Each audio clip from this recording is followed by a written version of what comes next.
Welcome बच्चों, आज हम लोग सॉल्व कर रहे हैं गणित अभ्यास कार्य पुस्तिका का पार्ट 6 रेखीय समीकरण का भाग 2। पहले भाग में हम लोगों ने प्रश्न नंबर 1 से 5 तक सॉल्व किया था। आज के भाग में हम लोग प्रश्न नंबर 6 से 8 सॉल्व करेंगे। पहला प्रश्न है बच्चों, बीजगुणन विधि से निम्न समीकरणों को हल कीजिए। 5x + 3 बटा x + 4 बराबर 3। सबसे पहले क्या करना है, दोनों पक्षों में x + 4 से गुणा कर देना है।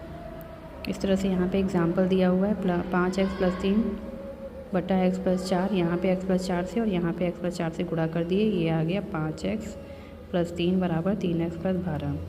अब क्या करना है, 5x - 3x, इसका पक्षांतर इधर करेंगे, इसका पक्षांतर इधर करेंगे। 2x बराबर 9 हो गया, x का मान आ गया 9/2। अब देखिए बच्चों, अगला प्रश्न सॉल्व करेंगे।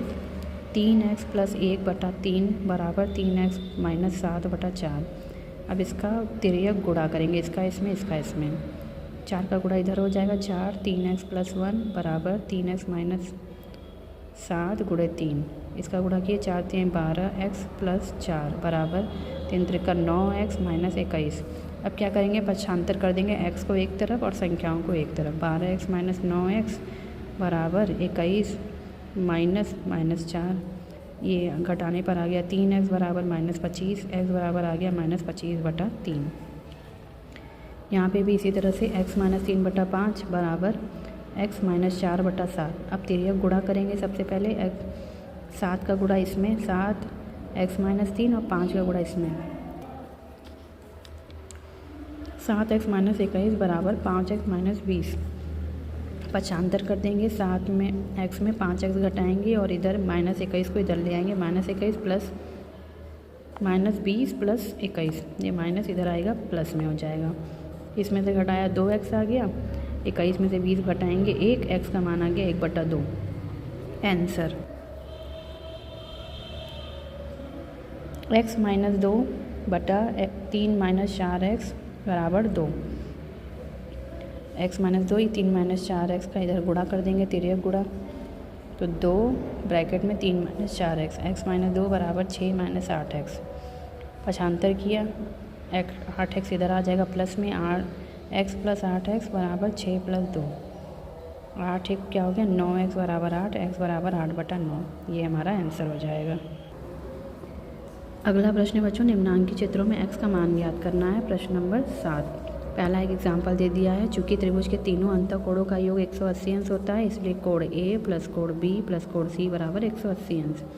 तो यहाँ पर मान दिया हुआ है 80 और 50। C का मान पता करना है। 80 + 50 + x बराबर 180, इन दोनों को जोड़ा हो गया 130 + x बराबर 180।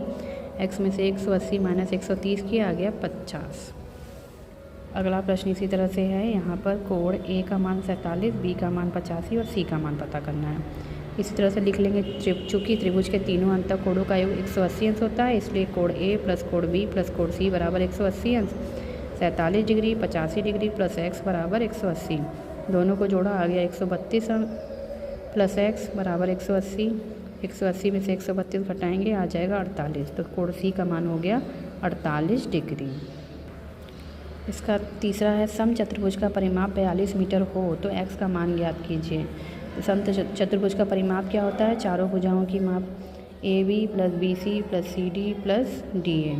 तो 42 बराबर AB + BC + CD + AD लिख देंगे। 42 बराबर AB का मान 15 है, BC का मान नहीं पता x, CD का मान 9 और AD का मान 10। इन सबको आपस में जोड़ेंगे तो आ जाएगा 34 मीटर। तो 42 - 34 बराबर x, घटाने पर आ जाएगा 8 मीटर। तो ये जो भुजा है, इसका माप जो नहीं दिया हुआ है BC का, इसका मान हो गया 8 मीटर। अगला है, यदि चतुर्भुज के चारों अंतःकोणों का योग 360 हो तो x का मान ज्ञात कीजिए। तो चारों अंतःकोणों का योग 360 होता है और x का मान पता करना है। तो x + 75 + 95 + 80 डिग्री बराबर 360 डिग्री। तो x डिग्री का मान हो जाएगा 360। इन सबको इधर ले आएंगे, पक्षांतर कर देंगे, -75 - 95 - 80, सबको जोड़कर 360 में से घटा देना है। तो सबको जोड़ा तो आ गया 250 डिग्री। अब 360 में 250 घटाएंगे, आ जाएगा 110 डिग्री, यानी x का मान हो गया 110 अंश। प्रश्न नंबर 8 है बच्चों, निम्नलिखित प्रश्नों को हल कीजिए। मोहन कहता है कि उसके पास सोहन के पास जितने रुपए हैं उसके 5 गुने से 7 अधिक है। यदि मोहन के पास 37 रुपये है तो सोहन के पास कितने रुपए होंगे? तो हम मान लेते हैं कि सोहन के पास x रुपये है, तो मोहन के पास कितना हुआ? उसका 5x से 7 गुना अधिक, यानी 5x + 7। प्रश्नानुसार इसको लिख दिया, 5x + 7 बराबर कितने हो गए? 37। पक्षांतर करेंगे, 5x बराबर 37 - 7, यह आ गया 5x बराबर 30, x का मान आ गया 30/5, x का मान निकाल लिए 5 × 6 = 30, तो सोहन के पास हो गए 6 रुपये। इस तरह से इसको सॉल्व कर लेंगे। राखी के पिता की आयु 59 वर्ष है, उसकी आयु राखी की आयु के 4 गुने से अधिक है। राखी की आयु ज्ञात कीजिए। तो माना राखी की आयु कितनी है? x है। तो प्रश्नानुसार पहले इसको लिख देते हैं। पिता की आयु कितनी होगी? राखी की आयु के 4 गुने से 3 अधिक, 4x + 3 बराबर कितना है? 59। 4x बराबर पक्षांतर किया, 59 - 3 आ गया 56, तो 4x बराबर 56, x का मान हो गया 56/4, काट देंगे, x का मान आ गया 14, यानी राखी की उम्र कितनी है इस समय? 14 वर्ष है। अगला प्रश्न है, एक आयत की लंबाई उसकी चौड़ाई के 2 गुने से 1 अधिक है। यदि उसका परिमाप 35 मीटर है तो आयत की लंबाई चौड़ाई ज्ञात कीजिए। मान लेते हैं कि चौड़ाई x है, लंबाई है 2 गुने से 1 अधिक, तो 2x + 1। परिमाप का सूत्र क्या होता है? 2 गुणे लंबाई धन चौड़ाई, तो इसको यहाँ पे लिख देंगे 2 गुणे लंबाई 2x + 1 बराबर चौड़ाई। इसको सॉल्व करेंगे तो आ जाएगा 6x + 2। तो परिमाप 35 दिया हुआ है, तो 35 बराबर 6x + 2, 2 का पक्षांतर किया, 35 - 2 हो गया, आ गया 33 बराबर 6x। 6 को इधर ले आएंगे, 33/6, x का मान आ गया 5.5। तो लंबाई कितनी होगी? 2 गुना करेंगे 2x + 1, 2 गुणे 5.5 + 1 बराबर 12 मीटर। तो चौड़ाई हो गई 5.5 मीटर, लंबाई हो गई 12 मीटर। अगला प्रश्न है, एक समकोण त्रिभुज के 2 न्यून कोणों का अनुपात 5:4 है, कोणों का मान ज्ञात कीजिए।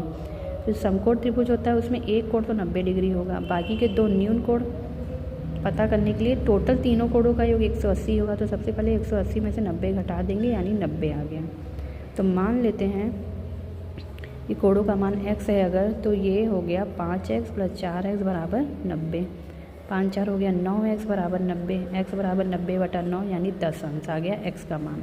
तो पहला जो न्यून कोण है उसका मान निकालने के लिए x का गुणा करेंगे 5 × 10 में, आ गया 50 अंश। दूसरा न्यून कोण निकालने के 4x है, तो 4 × 10 करेंगे, आ जाएगा 40 अंश।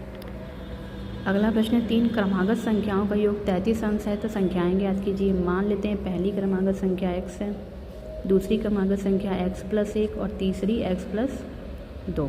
एक एक बढ़ता जाएगा, तो तीनों को जोड़ने पर 33 आएगा, तो तीनों को जोड़ का निशान लगा के लिख देंगे x + 1 x + 2 बराबर 33, ब्रैकेट हटा कर लिख देंगे।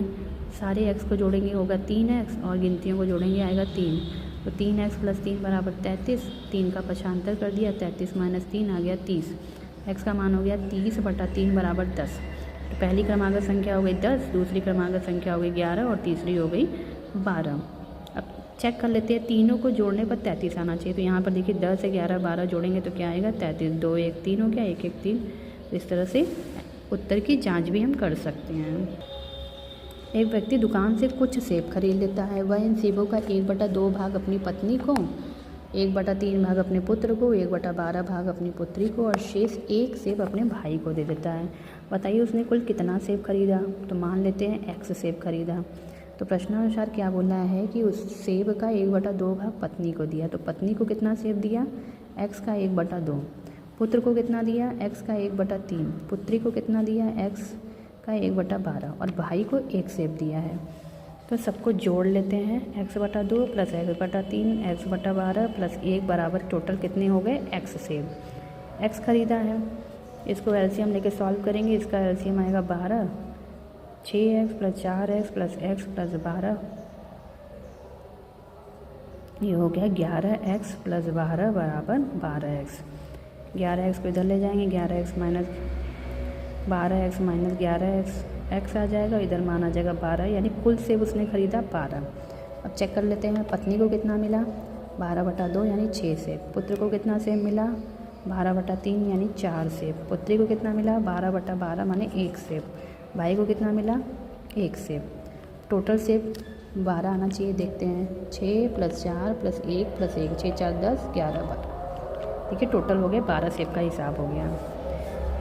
थैंक्स फॉर वॉचिंग बच्चों। Please like share and subscribe my channel.